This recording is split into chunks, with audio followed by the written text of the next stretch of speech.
Hey, this is Tracy Lewis with Stuff and Things. I have another unassembled swap. This one actually has a really cool technique that the reason why I didn't finish this one in particular was the creator had some instructions and offered up some additional steps that you could take if you wanted to. I opted to do those additional steps, and I will demonstrate what I did, which I think is a really cool technique. So this is the base. I will put the card as it was presented, the sample card, in the bottom left corner, as I have been doing.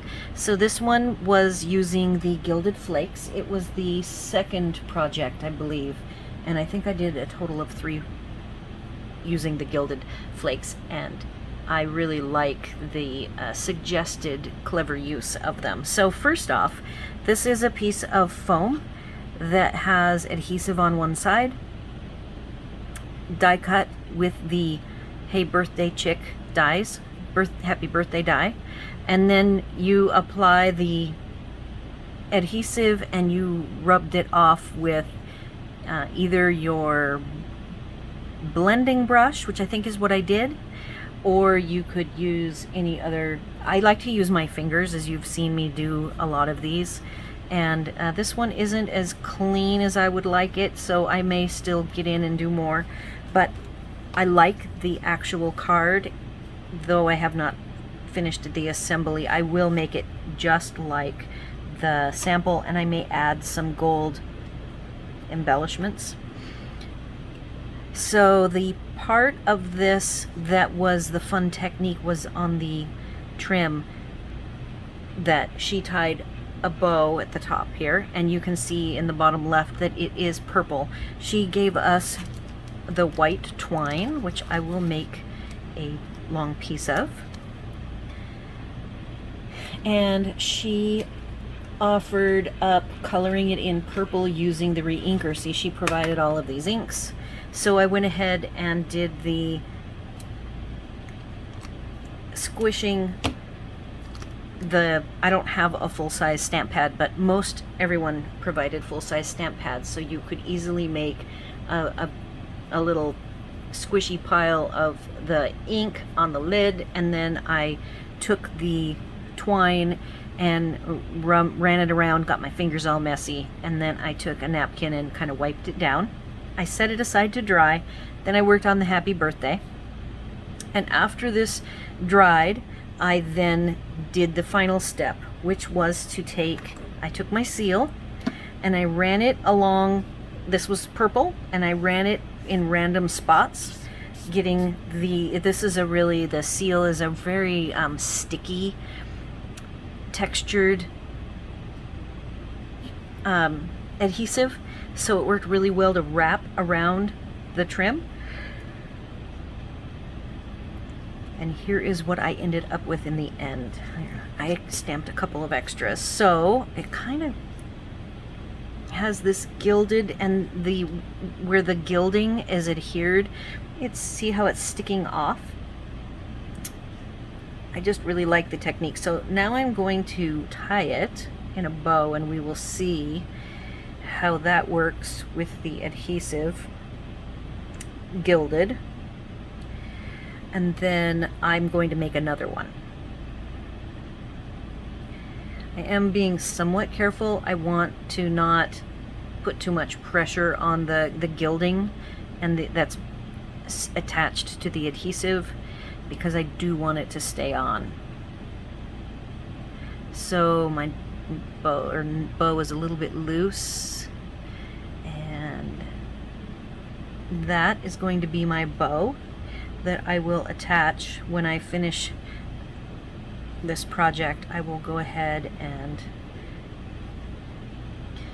add the bow and some dots. Now this is one of the examples of a very simple card that we were really only provided, 4 pieces, and it makes a beautiful card. It doesn't need a lot of layers. It doesn't need a lot of any embossing, dry embossing. It has this one very large die cut, and I really, really like this project. So now I will I'm going to use a different technique to share with you because I don't have the large ink pads, so I have adopted, I could pull out re-inkers, yes, but I really like to use the blends to color. And how I do that is I use, you can see this is a very well used sheet of Teflon, and I just use the side of my marker. One thing I like about using the alcohol markers is that they dry really quickly. And I know that that was one of the things that put me behind on Saturday night, was working on this extra step. This was one of my earlier projects that I did, and I had to wait quite a while for the twine to become workable, to be able to add the gilding to it.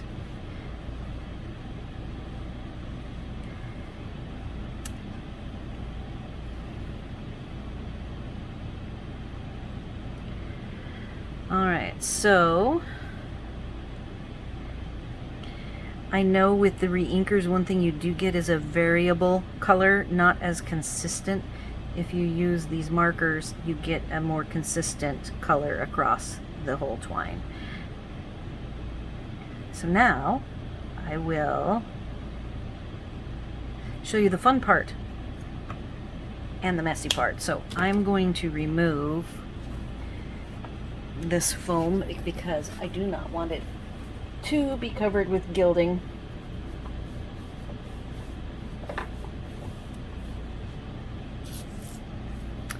I have my handy dandy gilding box that I still have not had to add any more to it than the first demonstration I did for everyone. I'm grabbing some delicate tweezers so that I can pull out. This might be the slower method, but it is by far the cleaner method. Okay, so I'm going to take this and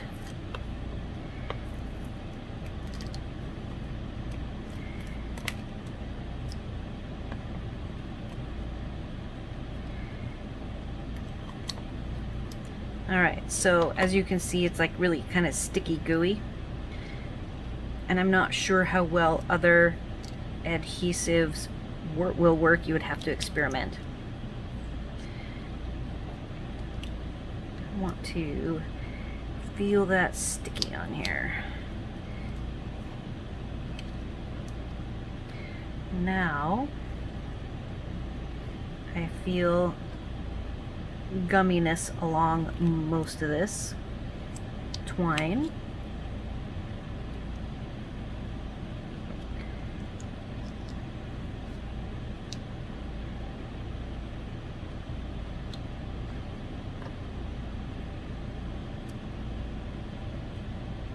I'm just trying to pick up more goo.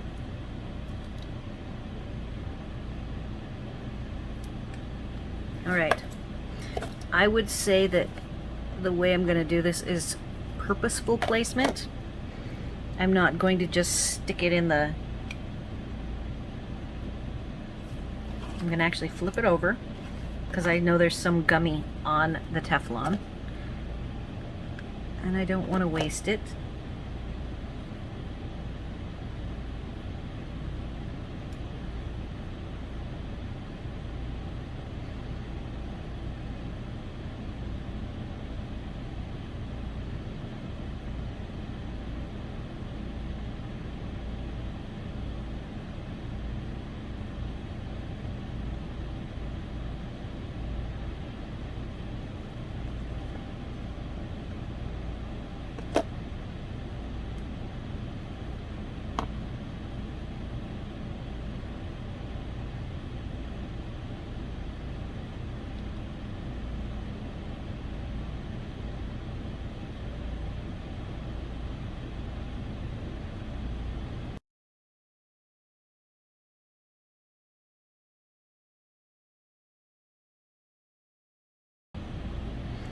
Alright, so if I do my bow in the middle,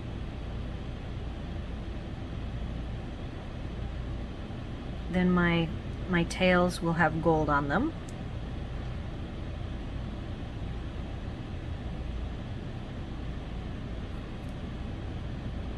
Now I notice that the alcohol marker makes this stiffer, because that's how when the alcohol dries, it stiffens up your trim.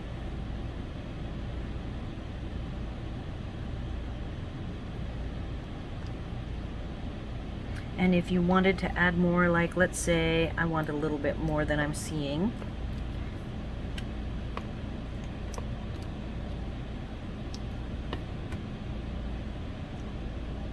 on this one side, because I want it to match the amount of gold on the other side.